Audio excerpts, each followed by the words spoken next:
The first time Timothy Langston saw Celia Lockhart, she was aiming a Winchester rifle at his chest, and he had never in his life seen a woman look so steady doing it. It was the spring of 1878, in the dry stretch of Wyoming Territory, where the grass grew thin along the banks of the Sweetwater River, and the town of Larkspur Hollow had not yet decided if it would grow into something or wither away like so many other settlements scattered across that hard, beautiful country.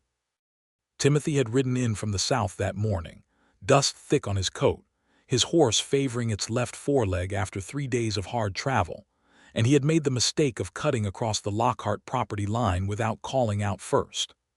"That's close enough," Celia said, and her voice did not shake even a little, though her hands, Timothy would learn later, sometimes did shake at night when the house was quiet and the memories came creeping back like smoke under a door. He raised his hand slow, the way a man does when he respects a firearm and the person holding it. "I mean no harm, ma'am. My horse is lame, and I was hoping to find water before I found trouble." "You found both," she said. "Water's in the trough by the barn. Trouble's standing right here holding a rifle at you, so I'd move careful." Timothy studied her in that moment the way a man studies a landscape he intends to remember. She was maybe 26 years old, though grief and hard work had put lines at the corners of her eyes that made her seem older in the manner of someone who had lived through more than her years accounted for. Her hair was the color of wheat left too long in the sun, pulled back in a braid that had come half undone from work, and her dress was practical calico, the kind meant for a woman who did not have time for anything fancier. But it was her eyes that held him gray-blue and hard as flint, and yet underneath that hardness there was something else, something wounded that she guarded the way she guarded that rifle. "Name's Timothy Langston," he said. "I'm looking for work. Heard there might be some ranches hereabouts needing hands for the spring drive." "There's ranches," Celia said. "This isn't one that's hiring. Didn't say I was asking for work here. Just water for my horse and maybe direction to somewhere that is hiring." She held the rifle a moment longer, her eyes moving over him, the worn boots, the patched coat, the way he held himself despite 3 days in the saddle, tired but not broken. Whatever she saw, it must have satisfied something in her, because she lowered the barrel, though she did not put the rifle away entirely. She never put it away entirely. Not in those days. "Water's yonder," she said, nodding toward the barn. "Then you best keep moving. Rockwell spread is 6 miles east. Old man Rockwell's been short-handed since his boy went off to the goldfields in California and never wrote home again." "Much obliged," Timothy said, and he meant it, though something in him wanted to linger, wanted to ask this woman with the steady rifle and the wounded eyes what had happened to make her hold a weapon like it was the only thing standing between her and the end of the world. He would learn in time, though not that day. Celia Lockhart had buried her husband 18 months earlier. His name had been Wade Lockhart, and he had been a good man, if a quiet one, the kind who worked from before dawn until after dusk and rarely spoke more than was needed. They had built the small ranch together, coaxing cattle and a little wheat out of land that did not want to give up much of anything. And they had been married 4 years when the Comanche raiders, displaced and desperate from years of being pushed off their own hunting grounds, by the endless crawl of settlement, struck 3 ranches along the Sweetwater in a single terrible week, seeking horses and supplies in a raid born of their own people's starvation and broken treaties. Wade had died defending the barn, and Celia had watched it happen from the kitchen window, too far to help, close enough to never forget. After that, she had taken up the rifle that had been Wade's, an 1873 Winchester with a walnut stock worn smooth from his hands, and she had never set it down since. She slept with it beside her bed. She carried it into town when she went for supplies. She kept it near even when she milked the cow or hung the wash, propped against the fence post where she could reach it in 3 strides. The town had grown accustomed to seeing her that way, the widow with the rifle, and some folks whispered that grief had made her strange. while others simply understood that a woman alone on a ranch in that country had good reason to keep a weapon close. What none of them understood, what Celia herself did not fully understand until later, was that the rifle had become more than protection. It had become the only thing she trusted not to leave her. Timothy Langston did find work at the Rockwell spread, and for the better part of 2 months he threw himself into the labor of spring roundup, mending fences, breaking horses, riding the long hours that cattle work demanded. He was 29 years old, a man who had drifted west after the war years had unsettled his family's farm back in Missouri, taking what work he could find, never quite settling anywhere long enough to call it home. He was not a man given to violence, though he had seen enough of it in his life to know how to defend himself when the need arose. Mostly, he was a man who liked horses, who spoke gently to frightened animals and stubborn men alike, and who had a way of making people feel like they mattered when he looked at them. He thought about Celia Lockhart more than he expected to.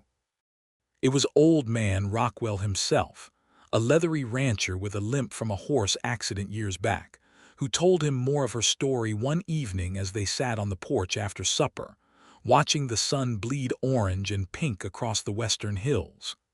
"Lockhart woman's had it hard," Rockwell said, working tobacco into his pipe. "Lost her husband to the raiders back in '76. Whole business was a tragedy on both sides if you ask me. The Comanche were starving, driven off their lands by the railroad and the buffalo hunters, and they came looking for horses and food, not blood, but blood's what happened anyway. Wade Lockhart wasn't a bad man. Didn't deserve to die defending a barn full of horses.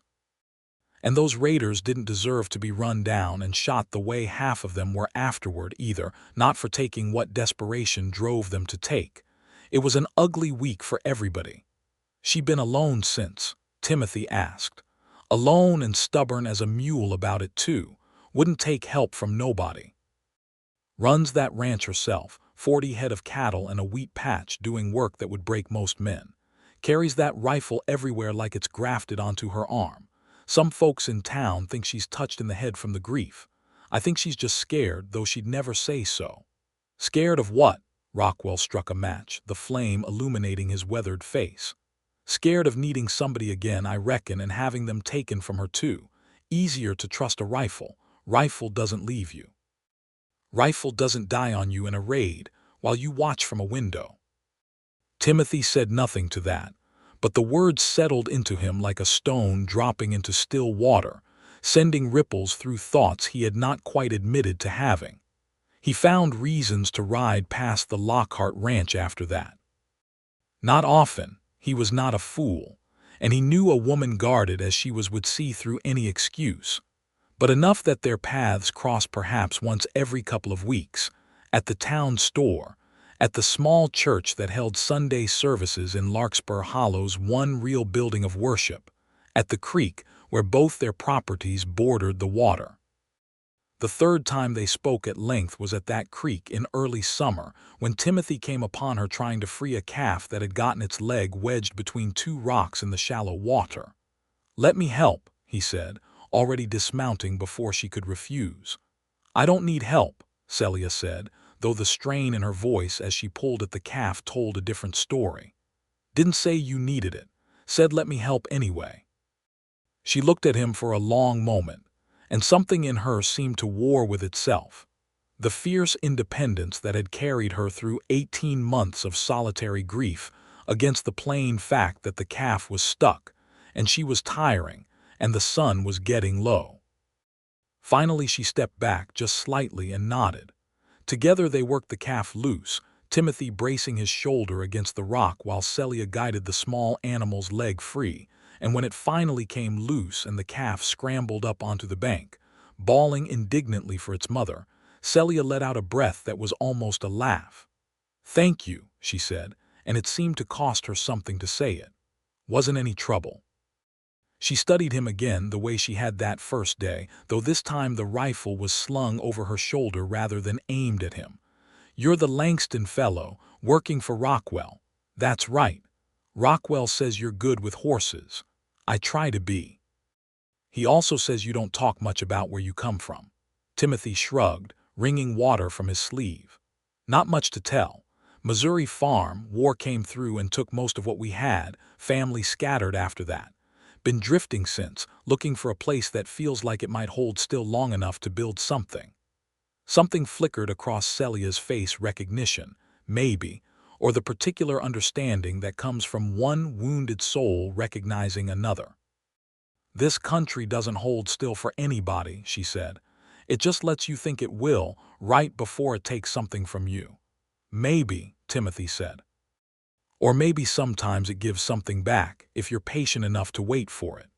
She did not answer that, but she did not walk away either, and they stood by the creek a while longer, talking of small things, the price of cattle, the dryness of the season, the church social that was planned for the following month, until the sun dipped low enough that she said she should be getting back before dark. "You're welcome to walk your horse alongside mine," she offered, and it was such a small thing, such an ordinary courtesy, but Timothy understood the weight of it from a woman who had let almost no one close in 18 months. "I'd like that," he said, and they rode together in comfortable quiet until their paths diverged, and something had shifted between them that neither was quite ready to name. The rifle stayed slung over her shoulder the entire way, and Timothy noticed, without saying anything, how her hand drifted to touch it now, and then, the way another person might touch a locket containing a photograph of someone lost. Summer deepened, and with it, so did the acquaintance between Timothy Langston and Celia Lockhart, though acquaintance was becoming too small a word for what was growing there.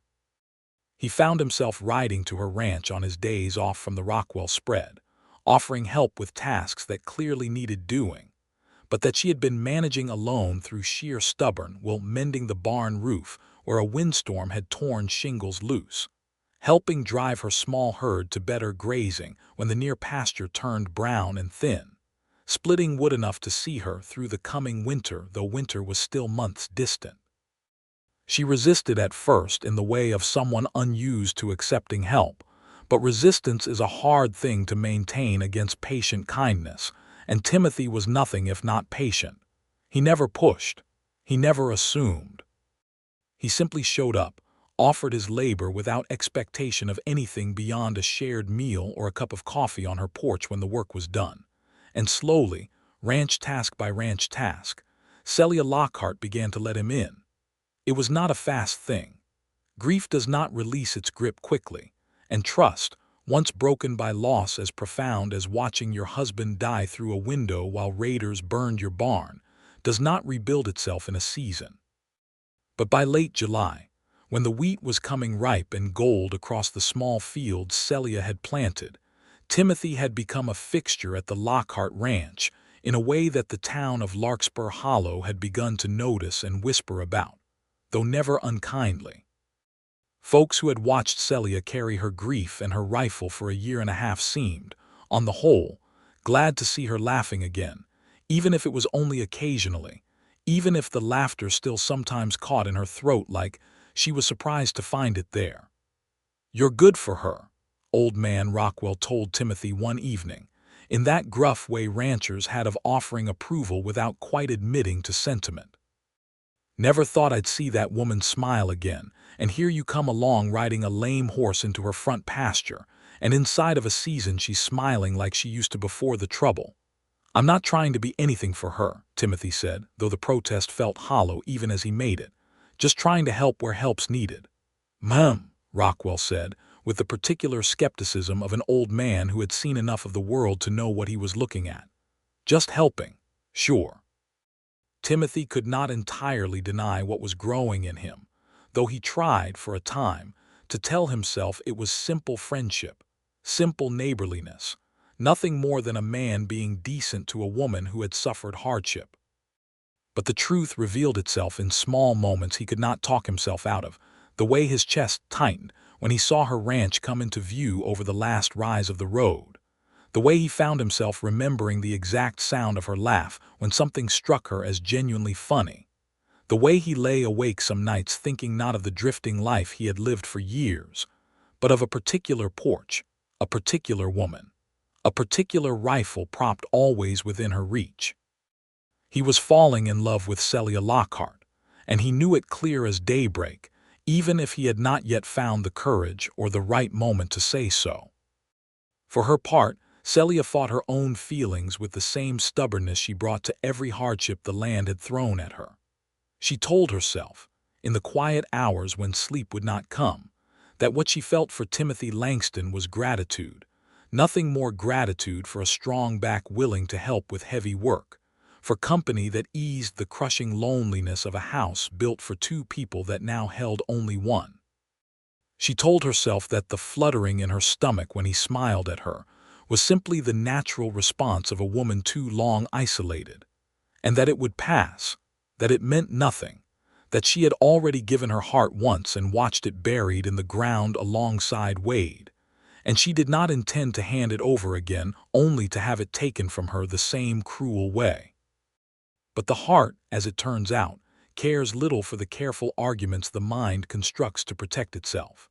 And by the time August arrived, hot and golden across the Wyoming grasslands, Celia found herself watching for Timothy's approach along the road with an eagerness she could not fully suppress, found herself dressing with slightly more care on the days she expected him, found herself, late one evening after he had left, standing on her porch with her hand pressed against her chest, as though she might physically hold in whatever was trying to break free there. The rifle, that evening, stood propped against the porch railing where it always stood, and for the first time in 18 months, Celia looked at it and felt something other than the fierce protective need that had defined her relationship with it since Wade's death. She felt instead a strange sort of grief for the woman she had been forced to become, hard, guarded, alone, and a fragile, frightening hope that perhaps she did not have to remain that woman forever. The turning point, when it came not gently but through crisis, as such turning points so often do in a hard country.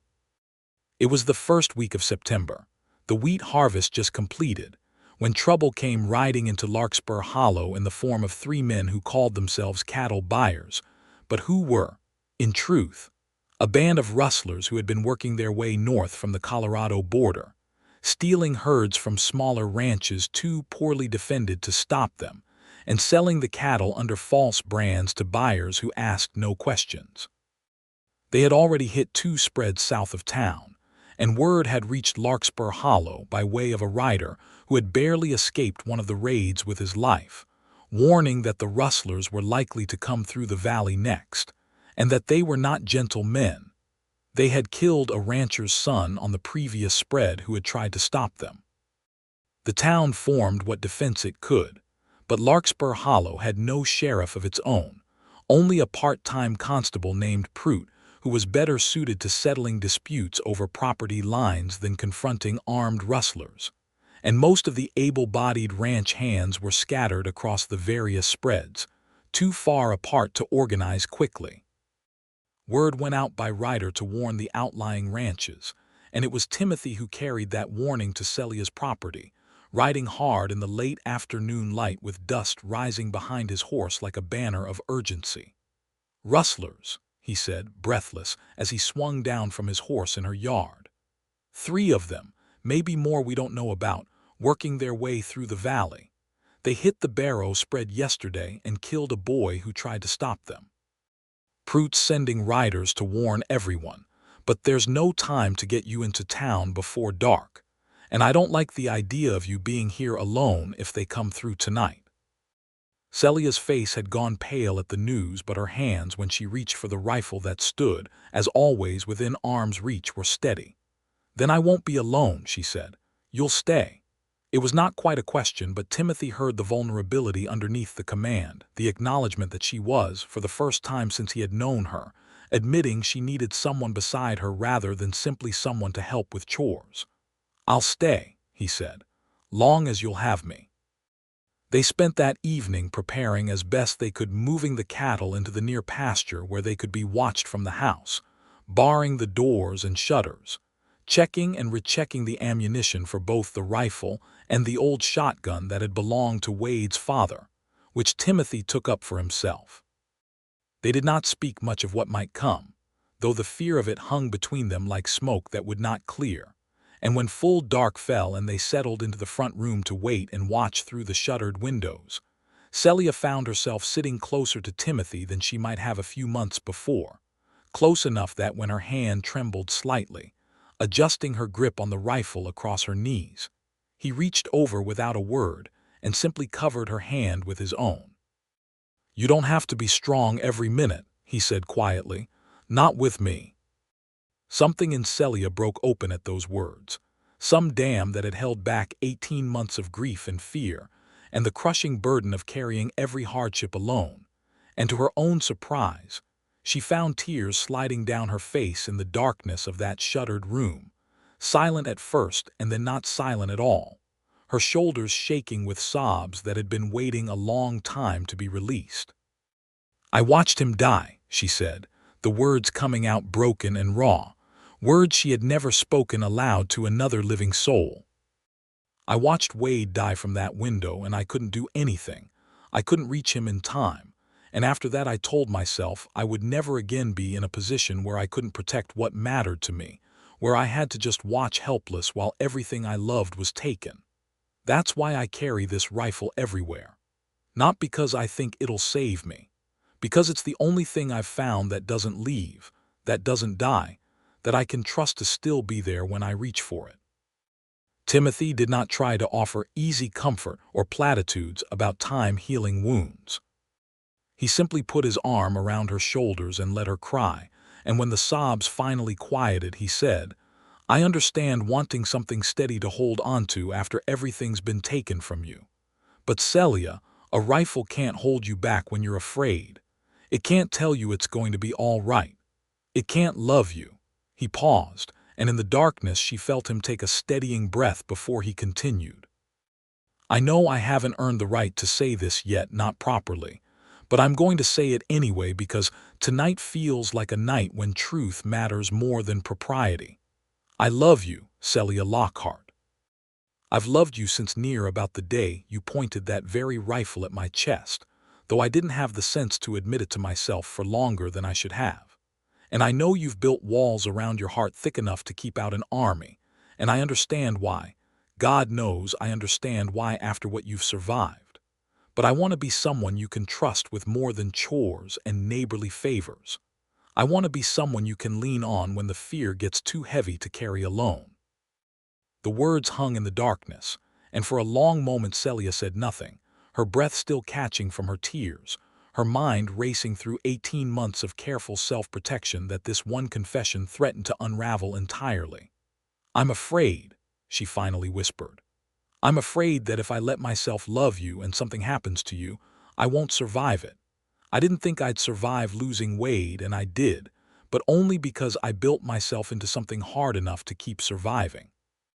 I don't know if I have that hardness left in me to survive losing anyone else." "Then let me carry some of that fear with you," Timothy said. "You don't have to carry all of it alone anymore. Not tonight. Not any night after this if you don't want to." Outside, the night remained tense with the threat of rustlers who might or might not come. But inside that small shuttered room, something far more significant was happening than the mere waiting for danger two wounded hearts were finding. In the darkness and the fear, a kind of courage that had nothing to do with rifles or violence at all, and everything to do with the terrifying, necessary act of choosing to trust again. The rustlers, as it happened, did not come through the Lockhart property that night, having been intercepted by a group of ranch hands and the constable near the eastern crossing of the Sweetwater, where a brief and ultimately non-lethal confrontation, shots fired into the air. One rustler wounded in the leg, the rest fleeing north, ended their threat to Larkspur Hollow for good. Word reached Celia's ranch by midday the following morning, carried by a relieved young rider who had been sent round to inform all the outlying properties that the danger had passed. But by the time that word arrived, something else had already changed irrevocably between Celia Lockhart and Timothy Langston, something that no amount of danger passing or crisis resolving could undo. They had sat together through that long, dark night, sometimes talking, sometimes simply sitting in silence with her hand held in his, and somewhere in those hours, without any grand declaration beyond the one Timothy had already made, Celia had let herself begin, truly begin, to hope for a future that included another person standing beside her rather than a rifle standing alone. The weeks following that night were not without their difficulties, for old fears do not vanish simply because a moment of vulnerability has cracked them open. Celia still reached for the rifle first thing each morning, still kept it near when she worked the ranch, and Timothy never once suggested she should set it aside entirely, understanding that it represented something far more complex than mere habit. It was tied up with grief, with survival, with the particular way she had taught herself to face a hostile world alone. He did not push her to change faster than her heart was ready to change. But small things shifted. She began leaving the rifle in its usual place by the door rather than carrying it into town on every single trip, trusting that Timothy or another neighbor might be there if trouble arose. She began, cautiously, to speak of Wade, not just the manner of his death, which had defined her grief for so long, but the man himself, the small kindnesses he had shown her, the dreams they had built together for the ranch before those dreams were cut short. Speaking of him did not feel, as she had feared it might, like a betrayal of his memory in favor of the growing feelings she held for Timothy. Instead, it felt like healing, like finally being able to set down some portion of a weight she had carried alone for far too long. "He would have liked you," she told Timothy one evening in October, as they sat together on her porch watching the sunset paint the sky in shades of amber and rose, the harvest long since brought in and stored against the coming winter. "Wade, I mean. He didn't take to many people easy, but he respected hard work and honest dealing, and you've got both those things in abundance." "I'm glad," Timothy said simply. "I wouldn't want to feel like I was trying to replace him, just trying to build something new, alongside the memory of what you had, not instead of it." "That's exactly what it feels like," Celia said, and she reached over to take his hand, an easy gesture now, one that had become natural between them over the preceding weeks. Like something new growing up alongside the old roots, not tearing them out. It was around this time that Timothy made a decision he had been considering for several weeks. He approached Old Man Rockwell and asked to be released from his position at the ranch, not because the work had become unsatisfactory, but because he intended to establish something of his own, a small parcel of land he had been saving toward since his drifting days, enough acreage bordering the Lockhart property to build a modest house and start a herd of his own. Rockwell, far from being surprised, simply laughed and clapped him on the shoulder. "Wondered how long it would take you to work up to that," the old rancher said. "Go on then, build your future. Lord knows you've been building toward it all summer, whether you called it that or not." Timothy purchased the parcel 40 acres bordering Celia's land along the eastern edge, with good water access from a spring-fed creek that ran down from the hills, using savings he had accumulated over years of careful drifting work, supplemented by a small loan from the bank in the nearby town of Chestnut Ridge, secured against his promise of good character and steady labor. He began building in November, a modest but sturdy house of timber and stone, working the construction himself with occasional help from Rockwell's other hands and, increasingly, from Celia herself, who took to bringing him meals and, before long, working alongside him in the afternoons when her own ranch chores allowed. It was during this period of building, both the literal house and the relationship that was growing alongside it, that Timothy finally worked up the courage to ask Celia the question that had been forming in his heart for months. The moment came on a crisp evening in early December, snow just beginning to dust the ground in that first true announcement of Wyoming winter, when Timothy had finished the framing of what would become his front room, and Celia had come by with a basket of supper for them, both to share amid the sawdust and half-finished walls. "I want to ask you something," he said, Once they had eaten and were sitting together on an overturned crate near the small fire he had built in the unfinished hearth. "And I want you to take whatever time you need to answer, because I know this is a big thing I'm about to ask, and I don't want you to feel rushed into it." Celia looked at him, firelight catching the gray-blue of her eyes, and something in her expression told him she already suspected what was coming, though she said nothing, simply waited. "Celia Lockhart," Timothy said, and his voice, usually so steady, trembled slightly with the weight of the moment. "I've loved you since before I had the good sense to admit it, and every day since that night we sat up waiting for rustlers who never came. I've loved you more, watching you let yourself trust again, watching you become, I think, more fully yourself than you've let yourself be since before you lost Wade. I don't want to just be your neighbor anymore. I don't want to just help with your chores and build my house next to yours and pretend that what's between us is simple friendship. I want to marry you, if you'll have me. I want to build a life with you, not instead of the life you had with Wade, but as something new that honors what came before while making room for what's still ahead of us. I know it's a lot to ask, and I know your heart's been through more than most hearts should have to survive, but I love you, and I want to spend the rest of my days proving that love steady and true for as long as you'll let me." Celia was quiet for a long moment, long enough that Timothy felt his heart hammering against his ribs with an anxiety he had not expected to feel this strongly, though of course he had expected to feel some. When she finally spoke, her voice was thick with emotion but clear in its conviction. "I spent 18 months telling myself that the only thing I could trust never to leave me was a rifle," she said. "That loving a person meant setting myself up to lose everything again, the way I lost Wade, watching helpless while it happened. I built my whole life around that fear, Timothy, around never needing anyone enough that losing them could break me the way losing him broke me."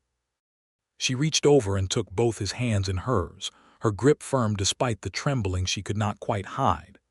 "But you've shown me, this whole year, that love isn't just the risk of loss. It's also the choosing, every single day, to trust someone with your heart even knowing the risk, because the alternative, closing yourself off, carrying that rifle like it's the only thing that matters, that's not living. That's just surviving. And I don't want to just survive anymore. I want to live, Timothy Langston, and I want to live it with you. Is that a yes?" Timothy asked, a smile breaking across his face despite the tears that had gathered in his own eyes. "That's a yes," Celia said, laughing through her own tears now, and when he pulled her into his arms and kissed her there amid the sawdust and the half-built walls of the house that would soon become their shared home, it felt to both of them like the true beginning of everything that had been slowly, carefully building between them since that first day by the water trough, when she had held a rifle steady on his chest, and he had seen, even then, something in her worth waiting for. They were married in the spring of 1879, in the small church at Larkspur Hollow, with old man Rockwell standing as Timothy's witness, and several of the town women who had come to know and care for Celia over the years serving as her attendants. It was not a large wedding, for neither of them had much family remaining to invite Timothy's people scattered across Missouri and further west, Celia's parents having passed some years before her marriage to Wade. But the town itself turned out in greater numbers than either of them expected, for the story of the widow and the drifter who had helped her find her way back to living had traveled through Larkspur Hollow's gossip channels with the particular warmth reserved for stories that end well. Celia wore a dress of pale blue calico that she had sewn herself over the preceding weeks, simple but lovely, and when Timothy saw her walking toward him down the short aisle of the little church, he thought his heart might simply stop from the sheer fullness of feeling that swept through him. The rifle, that day, stayed at home, propped in its usual place by the door of the house that had once belonged only to Celia and was now, in every meaningful sense, becoming theirs together. It was the first time in nearly 3 years that Celia had gone any significant distance from her property without it, and though a small part of her felt strange without its familiar weight, a larger part of her felt something like freedom, The recognition that she no longer needed to carry that particular weight alone, that she had, at last, found someone she trusted enough to carry other burdens alongside her, someone whose presence had become, in its own way, as steady and reliable as that rifle had once been, but infinitely warmer, infinitely more alive. After the ceremony, as they stood receiving congratulations from the gathered townsfolk, Reverend Whitfield, who had performed the service, took Timothy aside for a private word. "I've known Celia Lockhart since before her first marriage," the Reverend said, his weathered face creased with genuine warmth. "Watched her grieve Wade Lockhart in a way that worried this whole community, watched her build walls around herself that I feared she'd never take down. What you've done, son, bringing her back to herself without ever asking her to forget what came before, that's a rare kind of love. Take good care of it." "I intend to, Reverend," Timothy said. "Every day I've got left in me." They settled into married life on the combined property, which they had decided, after much discussion, to run as a single expanded ranch. Since the two parcels of land bordered each other so conveniently, and since combining their resources, Celia's established herd and wheat fields, Timothy's newer house and additional acreage, made practical sense in a way that pleased both their pragmatic ranching sensibilities. They moved into Timothy's new house, which was larger and more recently built, though Celia insisted on bringing certain things from her old home. The kitchen table Wade had built with his own hands, a small collection of books that had belonged to her mother. And yes, the rifle, which continued to occupy its place by the door, though now it was one of several weapons in the house rather than the singular object around which Celia's sense of security had once entirely revolved. Their first year of marriage brought its own challenges, as any real marriage does, for love does not erase the practical difficulties of building a life together, of learning another person's habits and moods, and the particular ways they needed comforting or space during hard days. Timothy learned that Celia, despite the vulnerability she had shown him, still carried a fierce, independent streak that occasionally led to friction when he tried to help with tasks she felt perfectly capable of handling herself. Celia learned that Timothy, for all his gentle patience, had a stubborn pride of his own that emerged particularly around matters of providing for their household, and that he sometimes needed reminding that a marriage meant sharing burdens rather than one person shouldering them to spare the other. But they navigated these difficulties with the same patient care that had characterized their courtship, talking through disagreements rather than letting them fester. And by the time their first harvest as a married couple came in that autumn, a good harvest, better than either had managed alone in previous years, testament to the practical benefits of their combined labor and resources, they had settled into a rhythm of partnership that felt, to both of them, like the truest expression of what marriage was meant to be. It was during that first autumn that Celia discovered she was expecting a child, a discovery that filled both her and Timothy with a joy tempered by the particular anxiety that comes to anyone who has already known profound loss, the fear that happiness this complete could not possibly be allowed to last. Celia found herself, in the early months of her pregnancy, occasionally gripped by irrational fears, that something would happen to Timothy while working the ranch, that the raiders might return though the treaty negotiations of recent years had brought a fragile peace to the region, that fate would find some way to take from her again what she had only just allowed herself to fully embrace. Timothy, sensing her anxiety though she tried to hide it, addressed it directly one evening as they sat together by their fire, her hand resting on the slight curve of her belly. "I know what you're afraid of," he said quietly. "I see it in your face sometimes when you think I'm not looking. You're afraid this happiness is too much to be allowed to last." Celia did not deny it. "I've lost so much already, Timothy. Sometimes it feels like wanting this much happiness is asking for trouble, like the universe keeps some kind of ledger and eventually it comes to collect." "Maybe," Timothy said. "Or maybe the universe doesn't work that way at all. Maybe some people just get unlucky and others get lucky, and there's no ledger, no cosmic balance being kept. And if that's true, then all we can do is be grateful for the luck we've got and hold onto each other as tight as we can for as long as we're given. He took her hand, pressing it against his chest so she could feel his heartbeat, steady and strong. I'm not going anywhere, Celia. Not by choice, and I'll do everything in my power to make sure it's not by anything else either. We'll face whatever comes together, same as we've faced everything so far.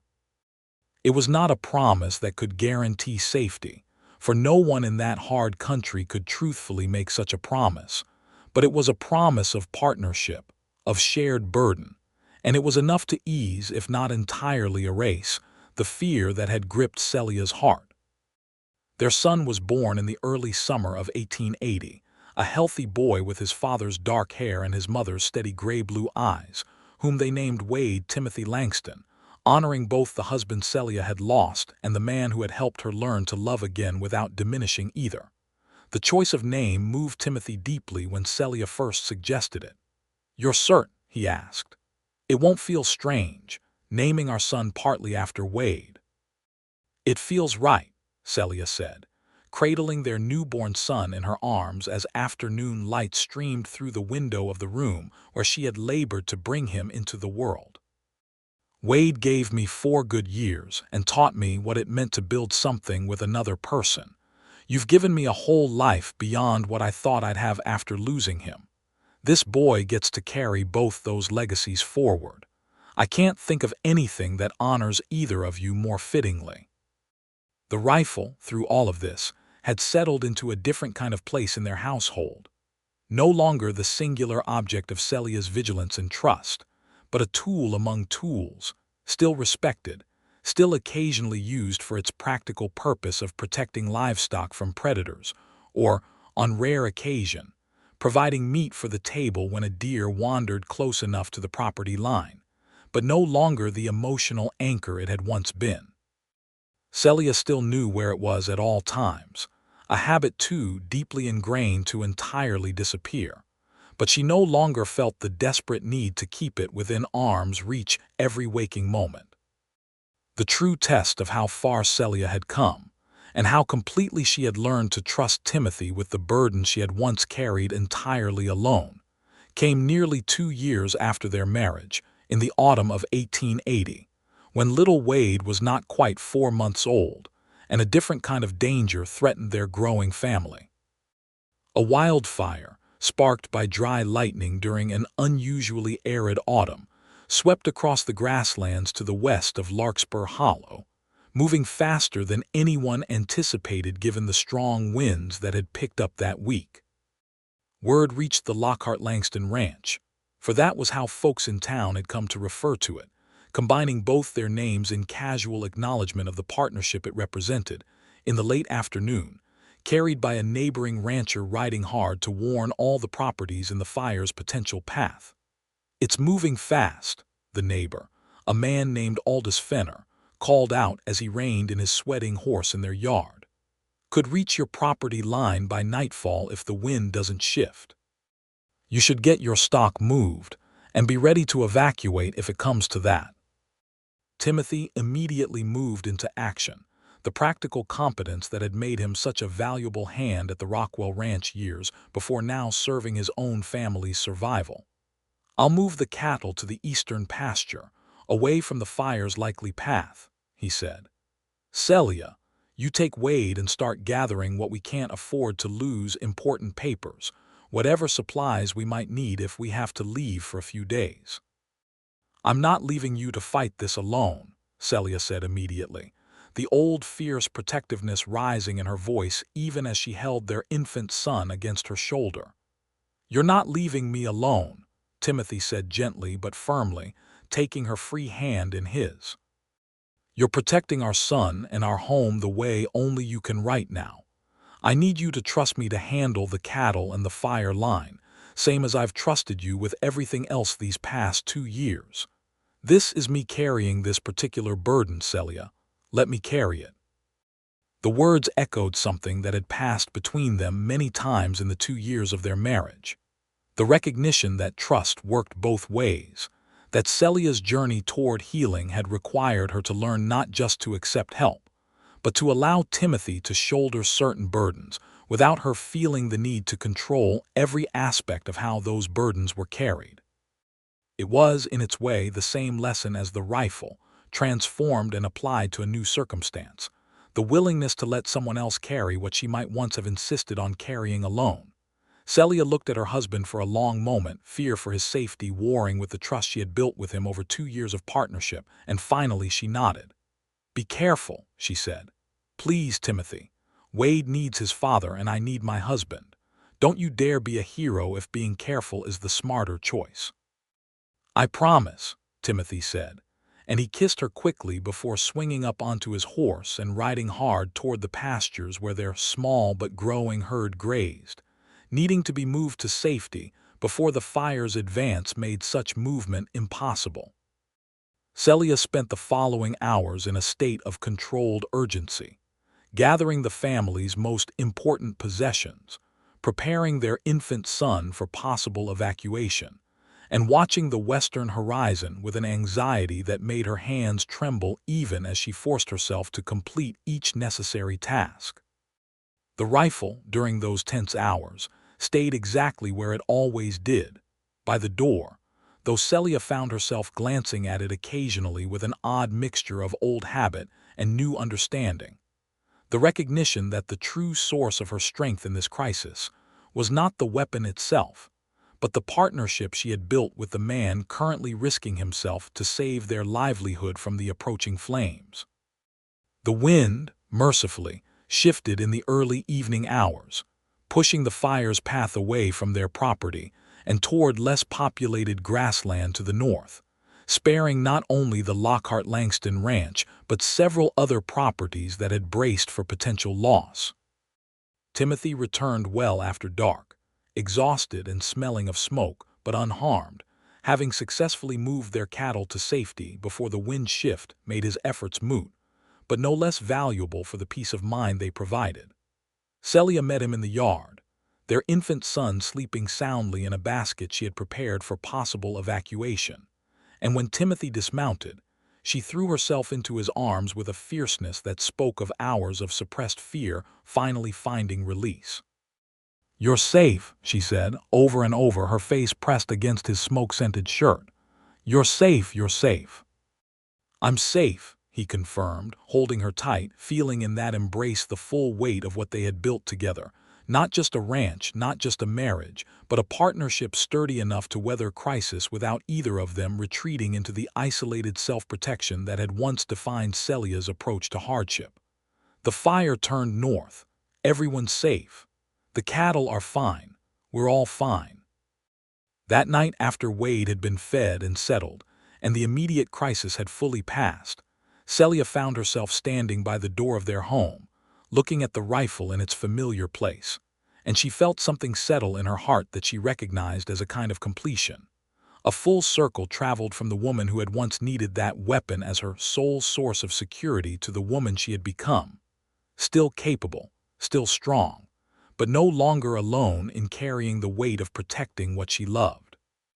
"What are you thinking?" Timothy asked, coming up behind her and wrapping his arms around her waist. "I'm thinking about how far I've come," Celia said, leaning back against him. "There was a time when I couldn't have imagined trusting anyone enough to send them off to fight a fire while I stayed back with the baby, couldn't have imagined not needing to be right there in the thick of every danger myself, rifle in hand, because I didn't trust anyone else to protect what mattered. And now," she turned in his arms to face him, "now I know that trusting you to carry some of these burdens doesn't make me weaker. It makes what we've built together stronger." Timothy smiled, brushing a strand of hair from her face with a gentleness that had characterized every interaction between them since that first day by the water trough, years before. "I love you, Celia Langston," he said, using her married name with evident pleasure, as he often did in quiet moments like this one. "I loved the woman who held that rifle steady on my chest the first day we met, and I love the woman you've become since, the one who's learned that love means trusting someone else to help carry the weight." "I love you too," Celia said. "More than I ever thought I'd let myself love anyone again." Their family continued to grow over the following years, in the way that families did in that time and place, through both joy and the ordinary hardships of frontier life. A daughter, whom they named Sarah after Timothy's own mother back in Missouri, was born in 1882, followed by another son, Robert, in 1884, each birth bringing its own particular blend of anxiety and profound joy, each child adding another layer to the life Celia and Timothy had built together on the combined ranch that had grown, through their joint efforts, into one of the more prosperous properties in the Larkspur Hollow area. The town itself grew alongside their family, as towns in that era often did when fortune favored them. A proper schoolhouse was built in 1883, allowing the growing number of ranch children in the area, including eventually young Wade, to receive an education that had not been available to earlier generations of settlers. A telegraph line reached Larkspur Hollow in 1885, connecting the once isolated community to the wider world in ways that would have seemed almost magical to the town's earliest residents. The railroad, which had transformed so much of the American West during those decades, eventually extended a branch line within 20 miles of the town by 1887, making trips to Chestnut Ridge and beyond considerably easier than the days-long horse and wagon journeys that had once been necessary. Through all this growth and change, the rifle that had once been Celia's constant companion remained a fixture of the Langston household, though its meaning had transformed entirely from what it had represented in those early lonely years of her widowhood. It hung now above the mantel in their front room, a place of honor rather than desperate necessity, occasionally taken down for practical use, teaching young Wade, as he grew old enough, the responsible handling of firearms that any ranch family needed to understand, or dealing with the occasional predator that threatened their livestock, but no longer the singular symbol of a woman's isolated struggle to survive in a hostile world. Celia herself often reflected, in quiet moments as she watched her children grow and her marriage to Timothy deepen with each passing year, on the journey that had brought her from that desperate, grief-stricken woman pointing a rifle at a stranger's chest to the woman she had become: wife, mother, full partner in a thriving ranch. Someone who had learned that strength and vulnerability were not opposites, but companions. That trusting another person with your heart and your burdens did not diminish your own capability, but rather multiplied what you could accomplish and endure together. It was on the occasion of their 5th wedding anniversary, in the spring of 1884, with baby Robert not yet born but Sarah toddling about their yard and young Wade, now nearly 4 years old, chasing after the family dog with the boundless energy of early childhood, that Celia found herself sitting with Timothy on their porch in the golden light of a Wyoming sunset, much as they had sat on countless evenings over the preceding years, and she found herself moved to speak of that journey aloud. "Do you remember," she asked, "that first night during the rustler scare when I told you about watching Wade die, about why I carried that rifle everywhere?" "I remember," Timothy said. "I remember every word of it. I told you that night that a rifle was the only thing I trusted not to leave me," Celia continued, "that I'd built my whole life around never needing anyone enough that losing them could break me again the way losing Wade broke me." She reached over and took his hand, the same gesture that had become so natural between them over the years of their marriage. "I was wrong, Timothy. Or maybe I wasn't wrong exactly. But I didn't understand yet that there was another way to face that fear besides just avoiding it entirely. You taught me that trusting someone doesn't mean you're guaranteed they'll never leave, never be taken from you by circumstance or accident or the 1,000 hard things this country can throw at a person. It means choosing, every day, to love anyway, to build anyway, because the alternative, that isolated, guarded life I was living before you rode onto my property with a lame horse, that's not really living at all." Timothy brought her hand to his lips, kissing her knuckles with the same tenderness he had shown her from nearly the very beginning of their acquaintance. "You gave me something too, you know," he said. "Before I met you, I was a drifter, moving from job to job, place to place, never quite settling because I didn't have anything worth settling for. You gave me a reason to build something permanent, to plant roots in this particular piece of ground rather than just passing through it. You gave me a family, Celia. You gave me a home." They sat together as the sun continued its descent, watching their children play in the fading light, and neither of them needed to say anything more, for the comfortable silence between two people who had built something true and lasting together spoke more eloquently than words ever could. The years continued to pass, as years do, bringing their share of both hardship and blessing in the way that life on the frontier always did.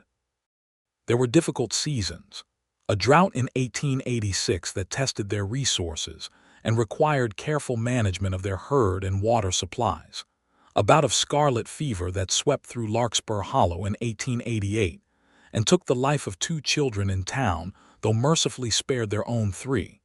A period of economic difficulty in the early 1890s when cattle prices fell, and many ranchers in the region struggled to keep their properties solvent. Through each of these challenges, Celia and Timothy faced difficulty as they had learned to face everything since that first crisis with the rustlers years before together, sharing the burden, trusting each other with both practical labor and emotional support in ways that made hardships more bearable than they would have been faced alone. The rifle remained a fixture of their home, occasionally called into service for its original practical purposes, but Celia never again felt the desperate need to keep it constantly at hand that had defined her early widowhood, for she had found, in Timothy, a different kind of security, not the security of a weapon that could not leave her, but the deeper security of a partnership built on mutual trust, shared labor, and a love that had proven itself resilient through years of ordinary and extraordinary challenge alike. Their children grew into adulthood in the changing landscape of a West that was itself transforming rapidly through the final decades of the 19th century. Wade, their eldest, showed an early aptitude for ranch work and eventually, after receiving an education at the schoolhouse that had been such a point of pride for the growing town, took on increasing responsibility for managing the family's cattle operations as he reached his late teens, working alongside his father with the same easy competence that had characterized Timothy's own approach to ranch labor. Sarah, showing more interest in the practical business side of ranching, would eventually help manage the family's finances and trade relationships with buyers in Chestnut Ridge and beyond, proving as capable in her own way as either of her parents. Robert, the youngest, developed a particular love of horses that echoed his father's own early gift with the animals, eventually establishing something of a reputation in the wider region for his skill in breaking and training difficult mounts. By the time Wade reached his majority in 1898, old enough by the standards of that era to be considered fully a man, Celia and Timothy had built something that neither of them, in their separate, difficult beginnings, could have fully imagined: a thriving ranch that had grown well beyond its modest origins into one of the more substantial and respected properties in the region, a marriage that had weathered nearly 2 decades of both joy and challenge with a resilience that had only deepened with time, and a family that stood as living testament to the possibility of rebuilding, of finding love and stability even after profound loss and grief. It was in that year, 1898, on the 20th anniversary of the day Timothy Langston had first ridden onto Celia Lockhart's property with a lame horse and found himself facing down the barrel of a Winchester rifle, that the family gathered for what had become something of a tradition, an anniversary celebration that brought together not just their own immediate family, but the wider community of friends and neighbors who had watched their story unfold over 2 decades of shared history in Larkspur Hollow. Old Man Rockwell, now genuinely old and somewhat frail but still sharp of mind and tongue, was among those who attended, having remained a close friend of the family throughout the years since Timothy had first come to work for him. 20 years, Rockwell said, raising a glass of lemonade and a toast during the celebration, for the family did not keep strong drink in deference to certain temperance sensibilities that had taken hold in the community over the years. 20 years since I watched a drifter with a lame horse ride off my property line and come back a changed man, though it took him a fair while to admit what had changed him. Laughter rippled through the gathered crowd at this gentle teasing. I've watched this family build something real out of hardship and grief and stubborn love, and I don't mind saying it's been one of the great privileges of my long life to witness it. To Timothy and Celia Langston, and to whatever years they've still got ahead of them. To Timothy and Celia, the gathered guests echoed, raising their own glasses, and Celia found herself, as she often did on occasions like this, deeply moved by the recognition of how far she had traveled from that grieving, isolated widow of 2 decades before. Later that evening, after most of the guests had departed, and only their immediate family remained, gathered around the fire in the front room where the old Winchester rifle still hung above the mantel in its place of honor, Celia found a quiet moment alone with Timothy on their porch, much as they had found so many quiet moments together over the years of their marriage. 20 years, she echoed Rockwell's toast, leaning her head against Timothy's shoulder as they looked out over the property that had grown from 2 modest, separate ranches into the thriving combined operation it had become. I never could have imagined that first day when I pointed a rifle at your chest that we'd end up here. I think some part of me knew, Timothy said, even back then, something about the way you held that rifle steady despite everything you'd survived. I thought, this is a woman worth knowing, worth waiting for however long it takes. You waited a good long while, Celia said, laughing softly. Best waiting I ever did, Timothy replied. Every day since has been worth every bit of patience it took to get here. Celia turned to look up at him, and even after 20 years of marriage, even with the lines that time had etched into both their faces, even with the particular weight of shared history that had accumulated between them through joy and hardship alike, she felt the same fundamental truth she had recognized on that night during the rustler scare so many years before. The truth that had allowed her to finally set aside the rifle as her singular source of security and trust in something far more precious and far more alive. I love you, Timothy Langston, she said. I loved you then, though I didn't have the courage to admit it right away, and I love you more now than I ever thought possible, after everything we've built together. I love you too, Celia Langston, Timothy said, using her married name with the same evident pleasure he had shown for 2 decades. More today than I did 20 years ago, if such a thing is even possible, and I suspect it'll be more still, 20 years from now.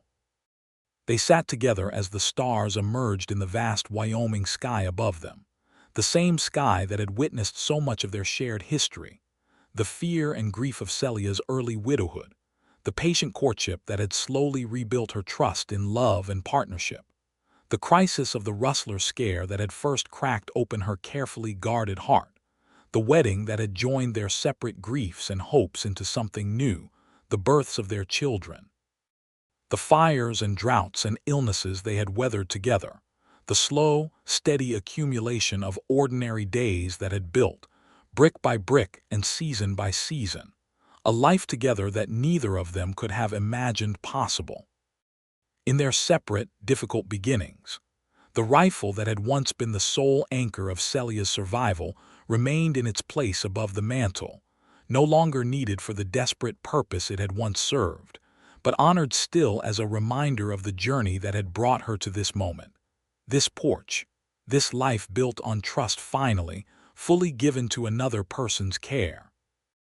It was, in its way, a monument to healing, not the erasure of grief or loss, for Wade Lockhart's memory remained honored in their family, present in their eldest son's very name, but the proof that grief need not be the final word, that love, once broken by loss, could be rebuilt into something even stronger through the patient, faithful presence of someone willing to earn trust rather than demand it. As the years continued to unfold beyond that 20th anniversary, the Langston family remained a fixture of the Larkspur Hollow community, their ranch continuing to prosper, their children eventually marrying and starting families of their own, extending the roots that Celia and Timothy had first planted together in that modest house Timothy had built with his own hands so many years before. Wade married a young woman from Chestnut Ridge in 1901 and took over increasing responsibility for the ranch's operations, allowing his parents to enjoy something of a gentler pace in their later years, while still remaining active participants in the life they had built. Sarah married a banker from the growing town and moved to Chestnut Ridge itself, though she remained close enough to visit frequently, bringing her own children to know their grandparents and the ranch that had been such a formative part of their mother's childhood. Robert, ever drawn to horses, eventually established his own small ranch specializing in breeding and training, not far from his parents' property, close enough that family gatherings remained a regular and cherished occurrence. Celia Lockhart Langston lived to see her grandchildren grow, to watch the 20th century unfold with all its changes and challenges. And through it all, she never forgot the lessons of that pivotal year when a drifter with a lame horse had ridden onto her property and slowly, patiently, taught her that love, freely given and faithfully received, could heal even the deepest wounds that loss and grief could inflict. The rifle remained, throughout her long life, a treasured possession, but it had long since ceased to be the desperate anchor it once was, transformed instead into a symbol of the journey she had traveled from isolated survival to the full, rich partnership of a life shared completely with someone she trusted with everything she had to give. And Timothy Langston, for his part, never once regretted the day he had cut across a stubborn widow's property line and found himself facing down her rifle. For that moment, frightening as it might have seemed in the instant it occurred, had led him to the greatest happiness of his life. A woman worth waiting for, worth patiently earning the trust of, worth building an entire life around. And a family that had grown from the seeds of that trust into something that would carry their combined legacy forward for generations to come. They lived out their years together in the house they had built, on the land they had combined, surrounded by the family they had raised, honored by the community that had watched their love story unfold with the particular warmth reserved for those tales that prove, against all the hardship a difficult world can offer, that healing is possible, that love can be rebuilt even after devastating loss, and that sometimes the greatest courage a person can show is not the courage to fight alone, rifle in hand against every danger, but the courage to finally, fully trust another person to help carry the weight of living. The Winchester rifle that had once never left Celia Lockhart's side remained, until the end of her days, a cherished part of the home she shared with Timothy Langston, but it had long since been joined by something far more precious than any weapon could provide: a partnership built on trust freely given, love faithfully returned, and a family that stood as living proof that even the deepest grief need not be the final chapter of anyone's story, so long as they remained open to the possibility of healing, and brave enough to let someone else, at last, help carry what had once seemed impossible to set down alone.